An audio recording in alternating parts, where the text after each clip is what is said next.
had a goose that laid a golden egg daily.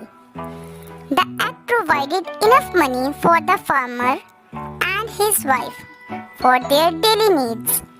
The farmer and his wife were happy for a long time. But one day, the farmer got an idea and he thought, why should I take just one egg a day?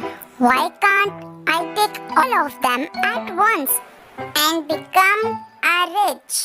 The foolish farmer's wife also became greedy. She agreed and decided to cut the goose's stomach for the eggs. As soon as they killed the goose and opened the goose's stomach to find nothing but guts and blood, the farmer, realizing his foolish mistake, cries over the lost resource. The moral of the story is, greed is curse. If you like my video, like, subscribe and share. Bye bye.